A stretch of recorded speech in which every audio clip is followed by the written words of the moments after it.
Hoy, específicamente con un club de revistas no es más como un o sea, no es un club de revistas, así como evaluar la literatura críticamente. Tampoco es como una clase explícita de cómo realizarlo. Es como un abrebocas para que los interesados, eh, digamos que esto que es algo relativamente nuevo, pues lo vean, diga definitivamente como que no me llama tanto la atención o definitivamente de ahora, desde temprano, pueden comenzar como a meterse como en esta parte de la medicina, ¿cierto? Y que como estamos en el contexto de semillero de investigación, definitivamente esto ya es un campo que da mucho para publicaciones, algo relativamente nuevo, como todo en pediatría, primero en adultos y después niños. Entonces es una oportunidad desde muchos puntos de vista para que puedan de pronto aprovecharlo. Listo, yo creo que son las 6:04. Voy a intentar hacerlo un poquito rápido. Digamos que porque a esta hora ya sé que todo el mundo está cansado y también porque ahorita voy entrando a turno. Listo. Entonces, si hay alguna cosa, algún problema, alguna pregunta, me la pueden ir haciendo. Listo. Entonces, para esta charla, pues, se llama la evaluación de un recién nacido inestable hablado con pocos. Digamos que ir un poquito, o el poder o las capacidades que nos da, va más allá del solo el estetoscopio. Esto lo presenté en una RCP el año pasado, como con la curiosidad de aprender. Ya hoy en día, pues no soy experto, pero he aprendido un par de cositas interesantes.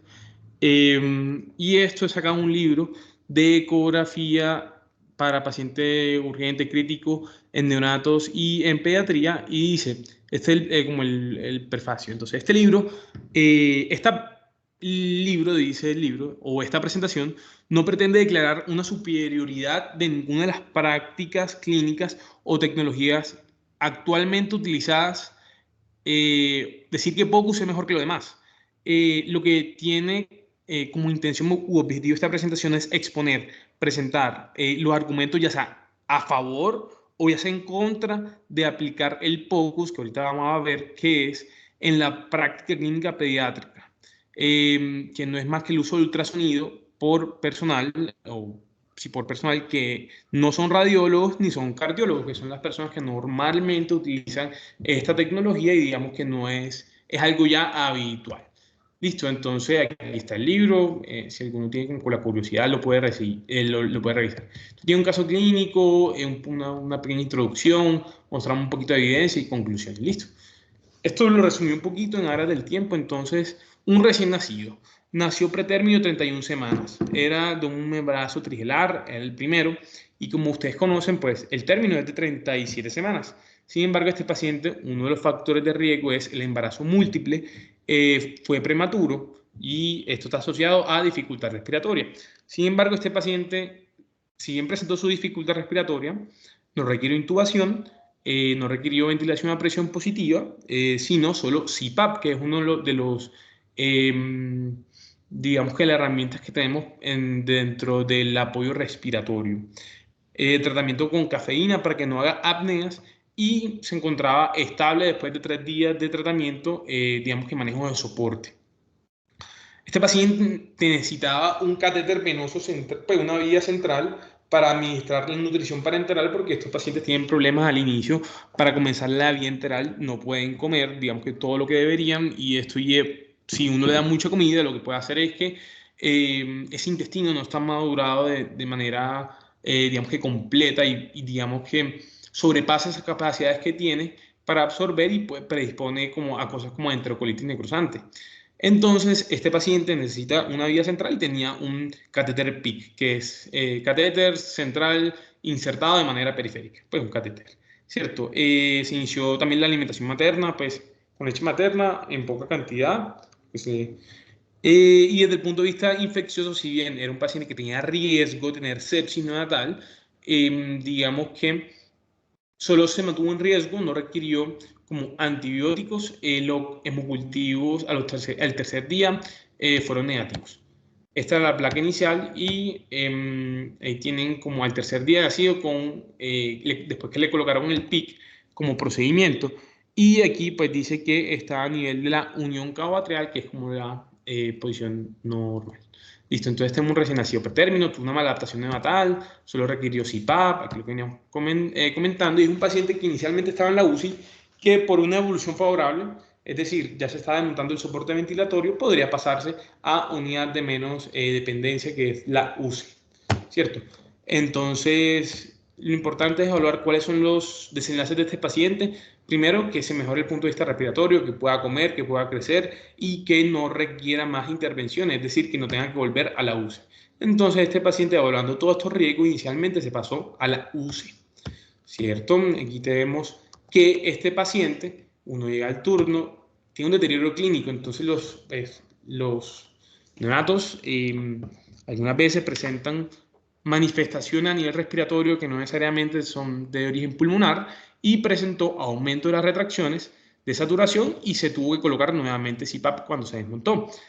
No tenía apneas, estaba afebril, sin sepsis, estaba reactivo y estaba estable. Se solicitaron paraclínicos, en donde aquí los tenemos, tiene un pH de 7.4, un PC2 de 25, que nos dice que como que un bicarbonato de 15.5 y una base de exceso de 9.3. Tenía una hiperlactatemia que en ese momento tenía como un origen específico y que, digamos, podría ser debido a la hipoperfusión y que está haciendo una compensación respiratoria.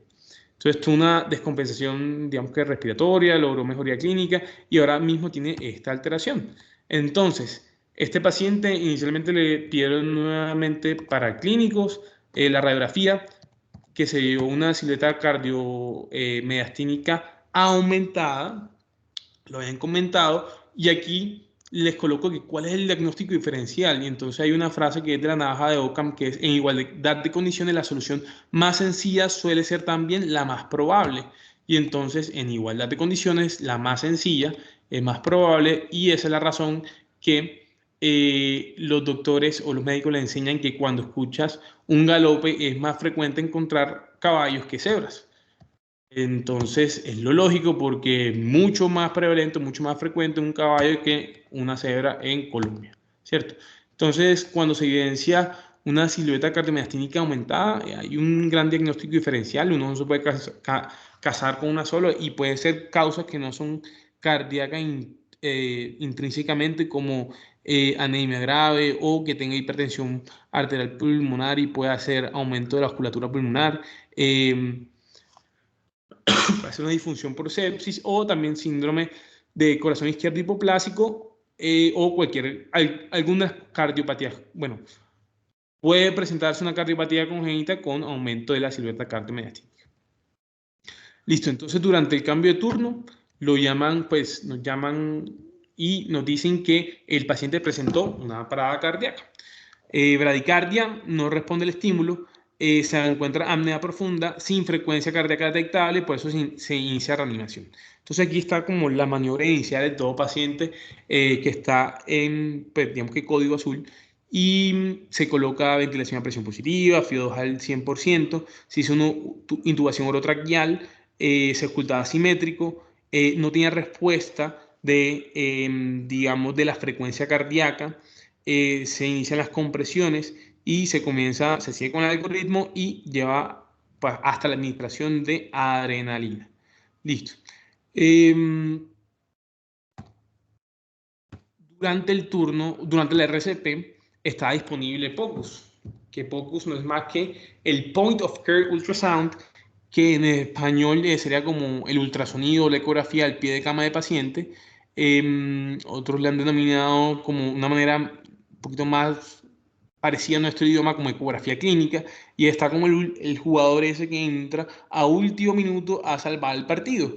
Y en ese momento se realiza POCUS por una persona que no es cardióloga, sino por neonatólogo, y evidencia, no sé si estamos viendo el video, eso tiene que señor. Cursor, ese es el cursor, ¿cierto?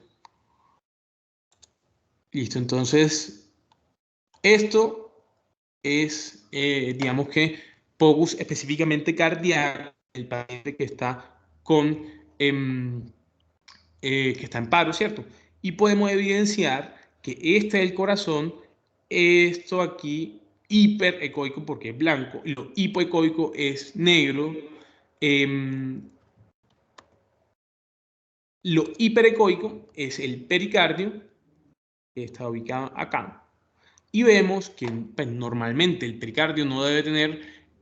Hay líquido pericárdico, sin embargo, este es muy escaso y no se alcanza a ver, pero podemos ver aquí en esta imagen que parece que hay algo que separa el corazón del líquido del pericardio, ¿cierto? Entonces, esto anecoico no es más que el líquido y entonces podemos decir con esta imagen que no es más que ver el corazón, ver el saco pericárdico, ver que se separa, ver que es anecoico y podemos decir que ese paciente tiene un derrame pericárdico. Listo. Ese derrame pericárdico, cuando es tan grave, podría llevar a alteración en las presiones pues podría llevar a una alteración del llenado a nivel de la aurícula derecha, tumbar la precarga y que eso posteriormente se ve con la ecocardiografía como un movimiento de siso o de columpio en donde hay como un colapso en la diástole en donde nos indica que no se está llenando esa aurícula derecha. Listo. Entonces, con la misma herramienta que es el POCUS, aquí pues, nos complementamos también pues, hipotéticamente con electro, se puede llevar a cabo un procedimiento que se llama pericardiocentesis, que no es nada que ubicar la aguja, que también puede ser ecoguiada, se ubica a nivel del saco pericárdico, se saca el líquido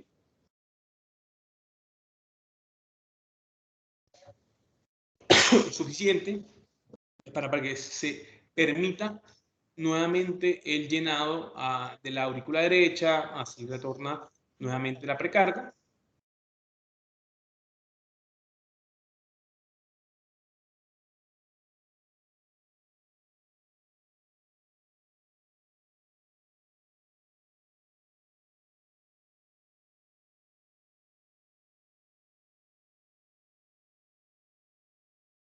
Y que posteriormente requiere una ecocardiografía pues, formal para evaluar cómo está esa estructura y si hay alguna otra alteración adicional. ¿Listo?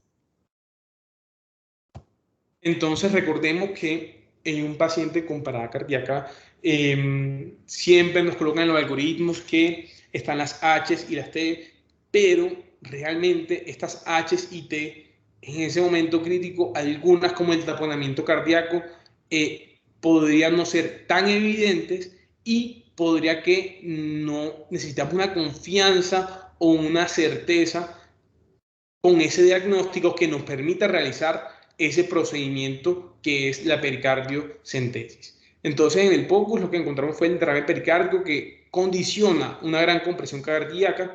Se realiza pericardiocentesis, se drena 20 mililitros de nutrición parenteral, recupera la frecuencia cardíaca y la actividad y sale el palo y se conecta, pues sale del paro y se conecta el ventilador para los cuidados post-paro. Se solicita urgente ecocardiografía o ecografía de pericardio, también evaluación por cirugía pediátrica y radiografía de tórax y lo que pasó con este paciente es que el PIC, el catéter venoso central estaba, pues, de inserción periférica, estaba sobreinsertado y que perforó el pericardio. Digamos, fue algo que fue, por decirlo así, a propósito o digamos que dentro del contexto de la iatrogenia, pues yo creo que uno debe considerar que las complicaciones y los riesgos están presentes y si bien uno con la buena práctica clínica uno trata de disminuir, siempre puede ocurrir algunos de estas circunstancias que tenemos que estar preparados para manejar estas complicaciones. Entonces, POCUS, ¿qué es y qué no es? Entonces, Point of Care Ultrasound, como les había mencionado, otros nombres, ecografía a la cabeza del paciente, ecografía al pie de cama, ecografía de emergencia, ecografía clínica. Entonces, simplemente, ¿qué es? Una evaluación ecográfica. ¿Quién lo hace? Entonces, no lo hace el radiólogo normalmente, no lo hace el cardiólogo. Y, por ejemplo, este paciente, si uno llama al cardiólogo a las 3 de la mañana, probablemente no va a estar disponible para realizarlo cuando el paciente está en paro y probablemente realizar por el radiólogo en ese momento, tocará moverlo, llevar equipo y toda esta circunstancia. Entonces, es lo idea, bueno, es la circunstancia o el momento que lo va el clínico que tiene el problema al frente, en la cabecera del paciente. ¿Y para qué? Con un objetivo diagnóstico terapéutico o un procedimiento específico. Es decir, no cojo el ecógrafo a ver qué encuentro, sino que si el paciente está en paro, lo que busco es cuáles son las causas que puede estar causando paro en este paciente. Entonces, identificarlas, tener una certeza y potencialmente hacer un tratamiento y hacer toma de decisiones. Entonces, todo esto que ando comentando, entonces, suelen ser preguntas enfocadas. Entonces, el paciente que tiene fiebre, tiene síntomas respiratorios, lo veo con taquipnea, pero no tiene retracciones, ya lleva más de 4 o 5 días de fiebre, está como regular, lo tengo en el consultorio, tengo el fonendoscopio y lo voy a revisar con el fonendoscopio, tengo una sospecha diagnóstica y digo, este paciente podría, digamos que está en el contexto que podría tener neumonía, podría evaluarlo inmediatamente con el ecógrafo, ya sea en el contexto del consultorio o ese paciente críticamente enfermo que la radiografía va a demorar y que puedo hacer la ecografía del pie de cama del paciente y puedo determinar si el paciente tiene neumonía. Entonces, ¿qué es? Es enfocada, preguntas de sí y no, al lado del paciente, conjunto con el examen físico. Entonces, no reemplaza el examen físico, siempre tiene que estar integrado y tiene que tener en cuenta lo que siempre nos dice la historia clínica, una anamnesis y un examen físico.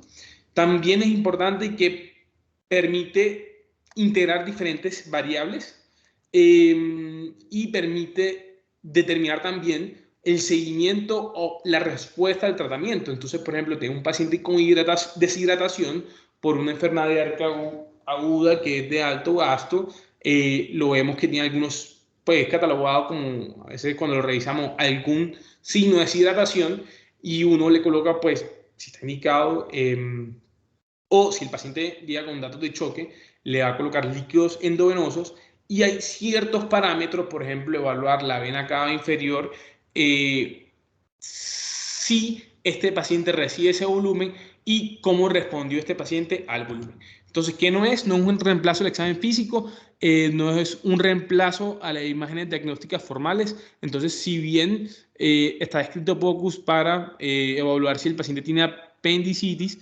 no reemplaza el estudio formal realizado por un radiólogo.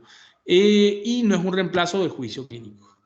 Entonces, la pregunta es, ¿por qué? Entonces, porque los que comenzaron con el POCUS en otras especialidades y en pediatría creen que es una oportunidad para traer beneficio a nuestros pacientes. Si bien creemos que hacemos una buena práctica clínica, creemos que con POCUS podría ser mucho más rápido, lo cual mejoraría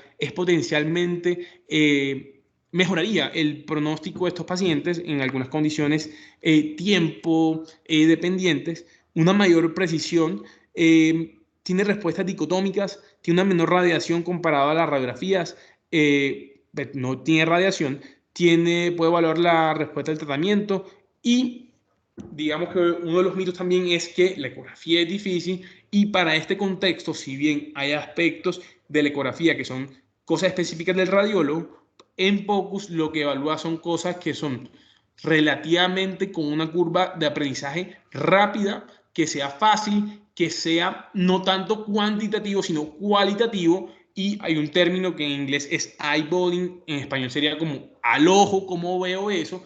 Que al ojo no necesariamente es algo negativo, sino que permite una evaluación rápida de cosas grandes que me permiten determinar una conducta. Entonces, mejor información creemos que permite tomar mejores decisiones. Entonces, esto es una gráfica que nos muestra cómo ha sido utilizado, digamos que el ultrasonido o la ecografía en las diferentes especialidades. Si ustedes me creen, la ecografía no lo inventaron los radiólogos. El ultrasonido como tal viene de la naturaleza, de los murciélagos que utilizan el sistema de ecolocalización. Digamos que para volar, incluso lo podrían hacer con los ojos cerrados y solo con el ultrasonido pueden determinar qué tan cerca o qué tan lejos están las estructuras, ¿cierto? Y la primera persona, pues también lo utilizaron en las guerras, Primera y Segunda Guerra Mundial, en los submarinos, para aprovechar que el agua tiene, digamos que hace una buena transmisión del ultrasonido, entonces permite identificar submarinos que pueden ser potencialmente enemigos, digamos que con esta tecnología y lo permite hacer de manera rápida y a distancia, ¿cierto? Para la medicina, entonces, el primero, Carl Dusik, que lo que hizo fue evaluar si había signos con algo que se llamó el hiperfonógrafo, signos de tumores cerebrales. Es decir, hoy en día decimos ecografía del cerebro, eso no. Y así comenzó y que posteriormente se fue diseminando en la obstetricia, en la cardiología, en el cuidado crítico, medicina de emergencias, se ha usado mucho, entonces todos hemos escuchado del protocolo FAST. Medicina interna se ha también popularizado y digamos que también viene la pediatría, considerando que los pacientes pediátricos tienen una muy buena ventana, algunas patologías son muy fáciles de identificar, ojalá que se vaya diseminando, ¿listo? Entonces, digamos que es una oportunidad también de investigación, aumentar la motivación, la investigación, la aceptación y por último la aplicación. Y aquí podemos ver que ha aumentado las publicaciones relacionadas con POCUS en pediatría. Listo. ¿Confiable sí o no? Entonces no es más que un dispositivo que utiliza las ondas de ultrasonido que chocan, digamos que con las estructuras o con los tejidos y tiene un transductor que emite y recibe ondas. Que estas ondas, dependiendo la estructura con que choque y su composición y qué tan lejos, qué tan cerca está, va a traducir imágenes.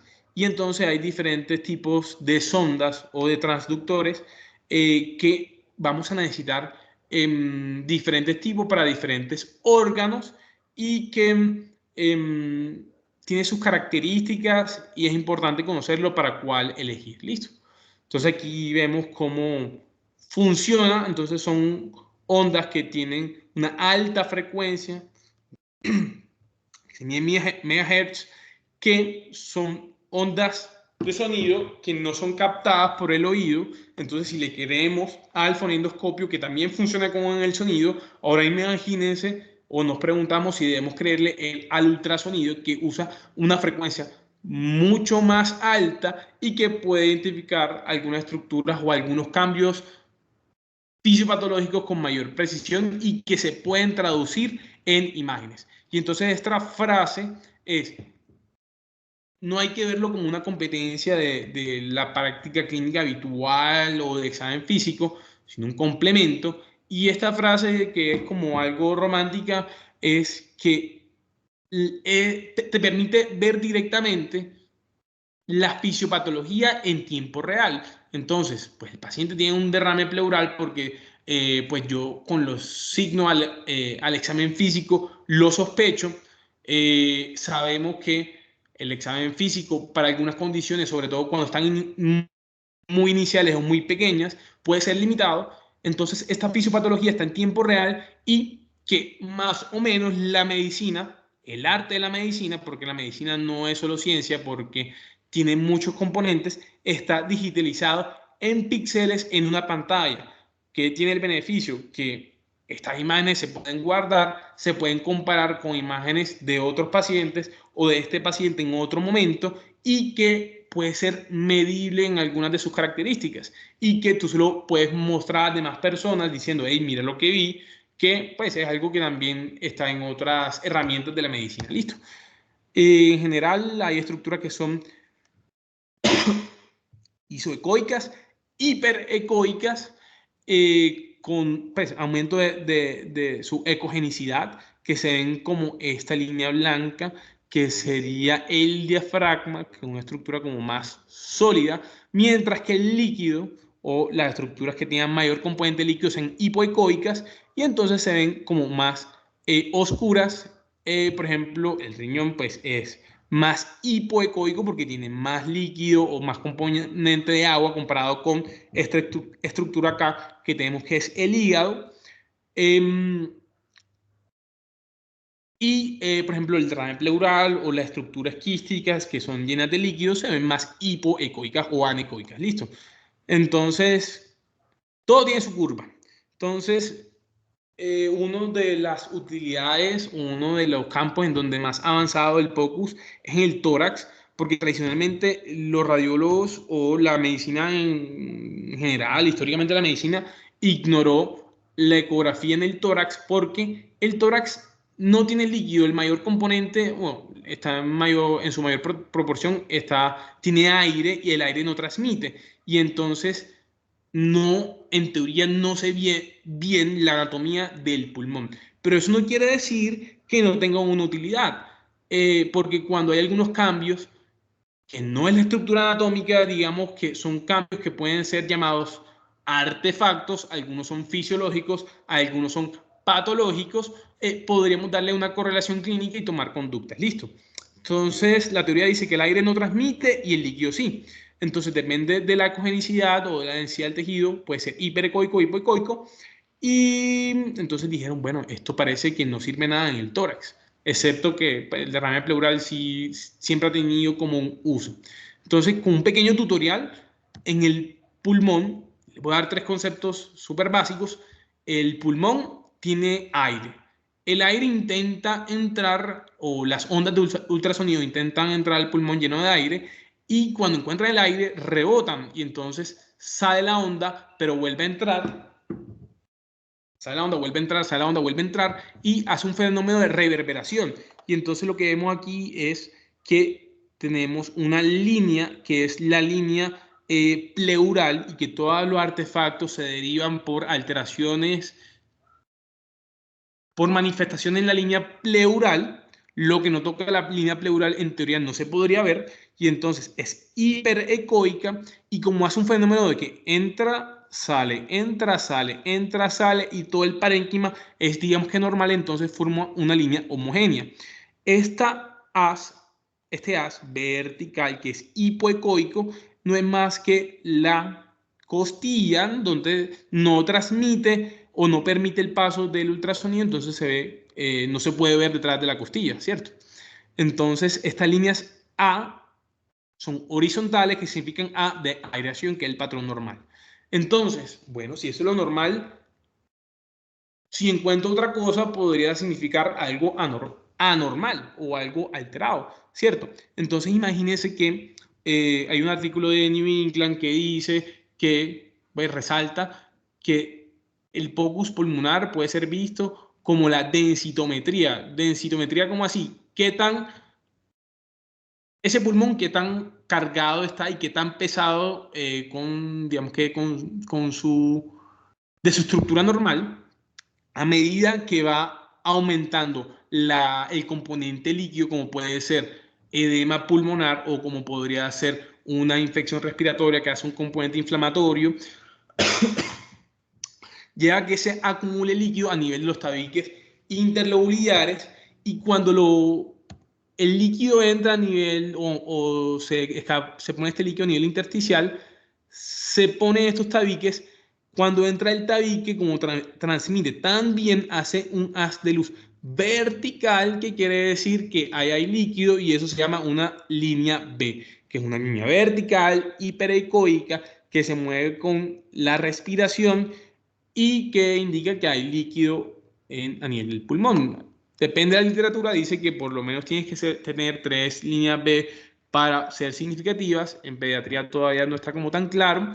Y hay unas líneas, unos artefactos que son líneas Z, que son estas líneas parecidas, pero no llegan al final de la pantalla, y se correlacionan con, digamos, que qué tanto líquido tengo. Entonces, entre más líquido tengo más líneas B. Listo. Y esas líneas B pueden ser tan abundantes que se pueden unir todas y dar una imagen de líneas B coalescentes, que es que ya tiene, pues, un componente intersticial bien importante.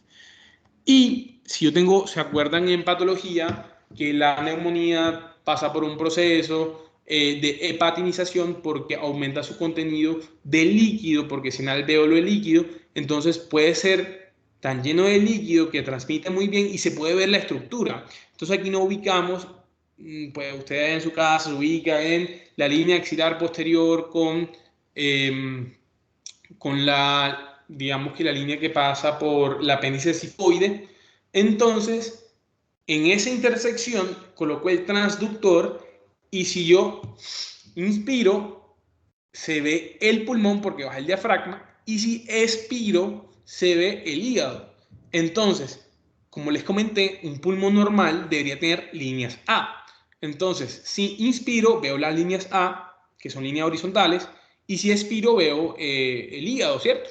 Pero aquí podemos ver que tanto en inspiración y expiración, aquí vemos el hígado, y al lado pues, izquierdo de la diapositiva, podemos ver que hay un tejido que es muy parecido en la congenicidad al tejido hepático, tiene unos puntos hiperecoicos que son que se pueden estar moviendo, que entonces esta estructura se llama broncograma.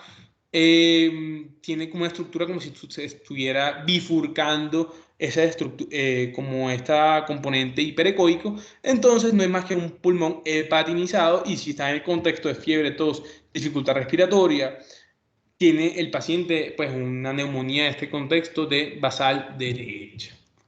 Listo, entonces pues realmente uno estudia eso, lo lee, ve videos, revisa pacientes. Esto tenía como una semana, 2 semanas que hice una electiva en POCUS. Un paciente de 2 meses, evaluado inicialmente con diagnóstico de bronquiolitis, en donde inicialmente tenía como un componente de líneas A con algunas líneas B, tenía mayor componente de líneas B a nivel de hemitórax izquierdo y que el día siguiente pues, se tomó una radiografía, pues son esas típicas radiografías que no son concluyentes, de pronto sí se tiene tendencia a la consolidación y todo esto, que tenía radiopacidades mixtas de predominio paracardíaco bilateral. El día siguiente le hacemos nuevamente POCUS y observamos pues vemos a nivel axilar izquierdo, tenía esta imagen de hepatinización y que depende del paciente, porque en ecografía, ojo, en ecografía, uno dice consolidación y es que ve este patrón, pero según el cuadro clínico, uno puede decir si tiene fiebre o el cuadro es sugestivo, tiene un patrón, pues clínicamente, entonces con el POCUS lo apoyo de neumonía, pero este paciente también podría tener atelectasias, entonces digamos que la ecografía no lo dice todo y hay que integrarlo con el paciente. Hay algunos datos de ecografía, por ejemplo, que el broncograma aéreo, sea móvil, habla más de que sea por neumonía. Listo, entonces sirve en pediatría y hay datos en pediatría, pues sí. Aquí les traigo varias literatura, algunas páginas, hay un fellow en Canadá, ya hay guías de práctica clínica, entonces sí, ya se ha venido implementando, algunos centros en Medellín y en Bogotá vienen como incrementando su uso.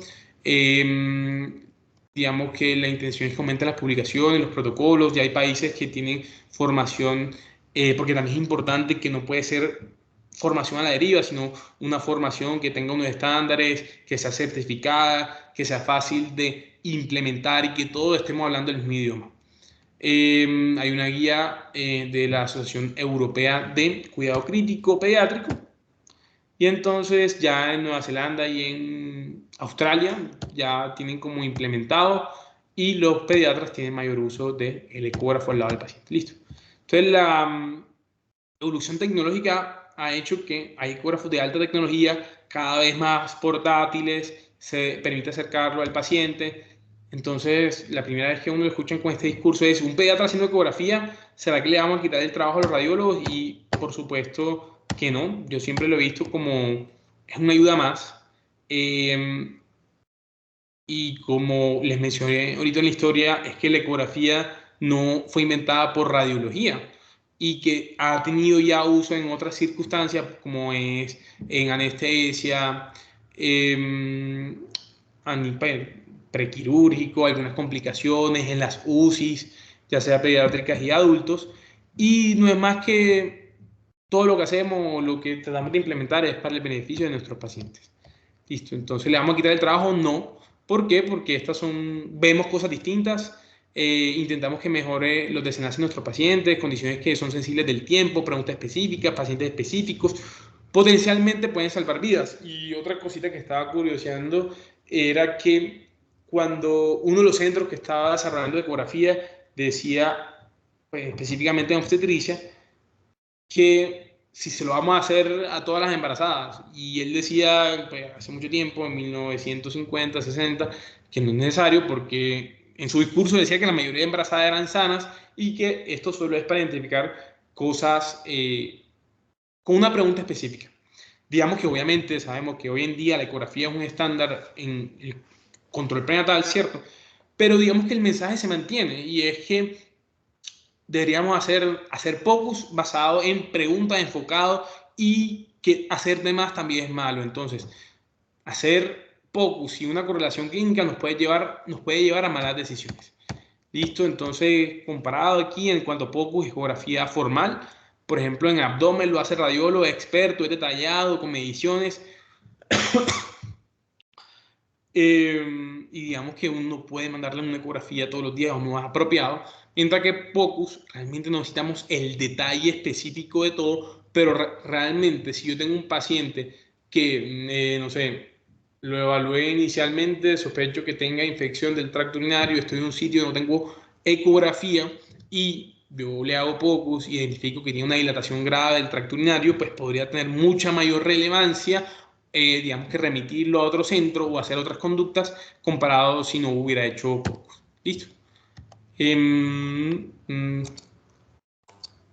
Bueno, aquí encuestaban los neonatólogos, decía que el 62% de las situaciones en donde sospecha taponamiento cardíaco no tenían disponible, digamos, el 62% estuvieron expuestos a una situación donde sospechaban taponamiento cardíaco y solo el 20% dijo que tenía disponibilidad de que le hicieran el estudio de emergencia. Comparando un poquito en cuanto a POCUS y la ecocardiografía formal, entonces son diferentes. POCUS son hallazgos muy grandes que permitan decisiones, datos inequívocos, casi que inequívocos. Yo siempre lo he visto como usar una misma herramienta para un uso distinto y tú te puedes coger una cuchara, ya sea para tomar la sopa o para comerte un helado. ¿Hay alguna diferencia en cuanto a la ecocardiografía funcional? Pues la ecocardiografía formal, los neonatólogos y personas en UCI neonatal tienen algún entrenamiento específico para ecocardiografía funcional que es diferente a POCUS. Digamos que el POCUS termina siendo un poquito más sencillo y no quiere decir que sea peor, pero tiene su uso y sus aplicaciones. Entonces, el resonancia inestable, que era nuestro paciente, aquí hay un par de protocolos, tratan de simplificar con un solo transductor, que sea estandarizado, que tenga un orden, que permita descartar o confirmar. Y importante, que en un paciente que se deteriora, si bien una cardiopatía congénita es una posibilidad, no es el objetivo de este protocolo. Entonces aquí pues uno comienza y le colocan como algunas, digamos que este es como el algoritmo. Entonces a uno le colocan que evalúe si tiene taponamiento cardíaco, neumotórax tensión, un derrame pleural y ojo con la palabra masivo, es decir, que esté provocando la inestabilidad de tu paciente y si es un derrame pequeño no es la causa probablemente. Si evidencio que tenga una oclusión aórtica crítica, una complicación abdominal, por ejemplo, alguna complicación asociada a enterocolitis necrosante, o si después de evaluar todo eso, el paciente está inestable y evidencio, ojo, hemorragia intraventricular grave, pues nos ayudaría a tomar algunas conductas, sobre todo teniendo en cuenta el pronóstico neurológico. Aquí está como el algoritmo, pues entrar como en eso, es como condiciones específicas, corta, poca experiencia, que descarta las causas más comunes y que podría tener alguna implicación. Entonces, si yo tengo un paciente neonato inestable, utilizo este protocolo y es negativo, ¿y ahora qué? ¿Qué hago? Nada, lo mismo que hacemos siempre, o que hacemos en la práctica clínica que ya está establecida, que es descartar causas como sepsis, causas metabólicas, endocrinológicas, cardiopatía congénitas, solicitar estudios, por ejemplo, reactantes, una ecocardiografía formal, un OCAS. Listo. Entonces, el próximo paso en POCUS va a ser ponernos de acuerdo, hacer protocolos, hacer guías de práctica clínica, entrenarnos, diseminarlo. ¿Qué hay de POCUS o qué hay de evidencia? Hay un par de una guía de práctica clínica, ¿sí? Entonces, lo que dice es qué hace el POCUS y qué no hace. Aquí un poquito de lo que llama, pues le he comentado a nivel cardíaco, no es para cardiopatía congénita, a nivel pulmonar es muy útil, también gastrointestinal, uropatía obstructiva, determinar el estado de bulimia, evaluación en general de la función cardíaca, identificar complicaciones que hemos mencionado. Listo. Entonces, es tiempo de adaptarlo y finalmente, ¿será que este es un nuevo poder para el clínico? Entonces, aquí les coloco como que creo que el POCUS hace que se enriquezca la práctica clínica pediátrica, beneficia a todos y no hace daño a nadie. Entonces, ¿será que lo vamos a usar o no? Entonces, aquí les dejo un texto y también, pues, cito también el libro de POCUS en cuidado crítico pediátrico y entonces coloca esto. Desafortunadamente todo muy bonito, pero a pesar de su gran valor, que esto llegue a ser de uso generalizado, realmente es extremadamente dudoso. Es que su aplicación requiere mucho tiempo de entrenamiento y de aplicación y causa bastantes problemas tanto para el paciente como para el profesional. Además, esto tiene un carácter que es ajeno a nosotros los clínicos y que va en contra de nuestros hábitos y nuestras asociaciones. Esto lo dijo John Forbes, médico de la Reina Victoria, en 1821, cuando fue a traducir el libro de del famoso René Laennec, en donde describía el estetoscopio.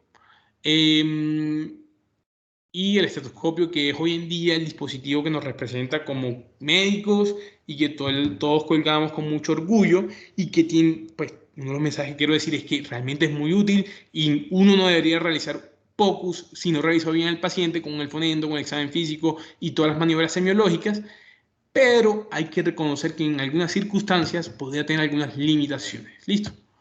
Entonces, aquí les coloco que fue mi experiencia como en Barranquilla, que hice la rotación en POCUS, fue realmente en ese momento era con un internista, lo complementamos con la pediatría y, bueno, como les digo, un nuevo poder o no, le dejo como, gracias por su atención, pues un horario difícil, siempre hay como varias personas, no sé si tienen dudas, preguntas o inquietudes.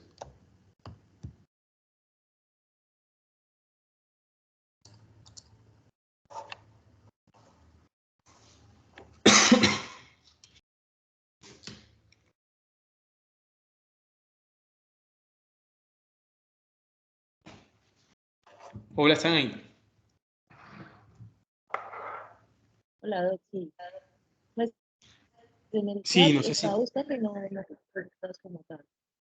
¿Cómo, perdón?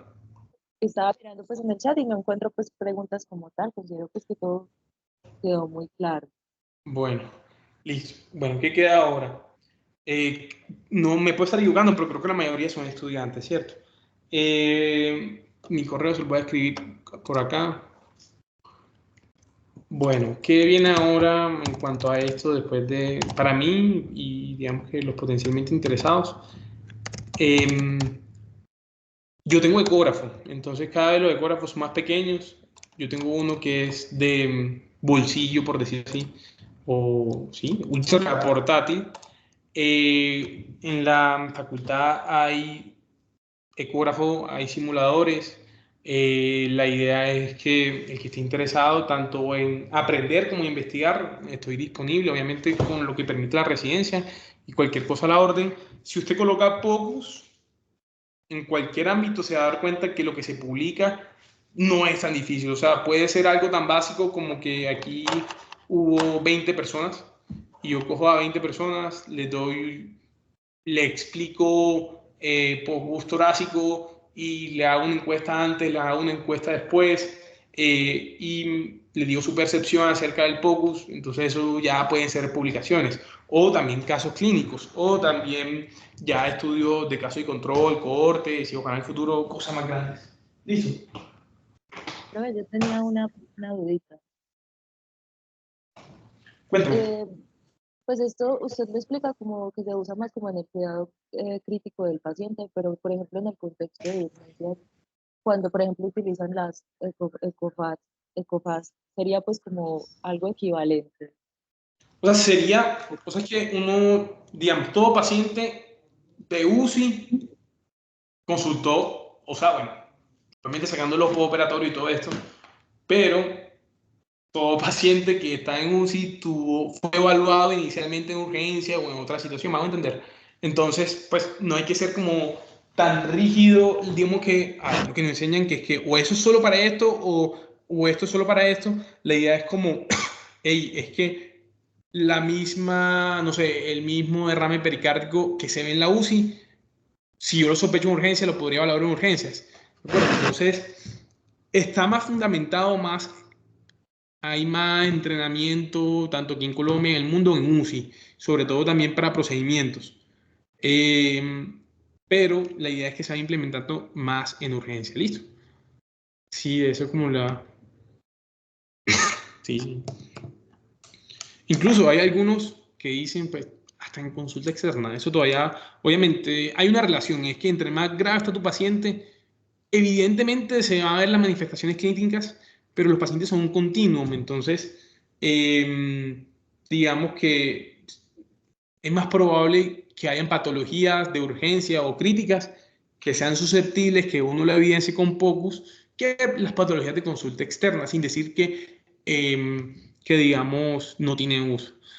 Hay otro componente que es que como de salud pública, y entonces hay gente que dice, "Ey, vamos a usar POCUS en sitios de escaso y pues de bajo recurso". Entonces, si tengo un paciente que me da la consulta y yo estoy en el segundo nivel, sé que el paciente no va a consultar, no tengo radiólogo al lado para pedirle el favor, obviamente lo que estoy diciendo ahora mismo está dentro, por fuera de cualquier guía de práctica clínica, pero si tienes, digamos que el entrenamiento, te sientes capacitado y sientes que lo va a ayudar, uno podría utilizar el POCUS como un recurso en ese momento para, no sé, doctor, es que mi hijo de 2 años ha tenido varios cuadros de fiebre, me han dicho que tiene infección urinaria, yo lo reviso con el ecógrafo, si lo tengo disponible, y yo veo o sea, ya yo tenía una sospecha diagnóstica de infección del tracto urinario recurrente, ¿cierto?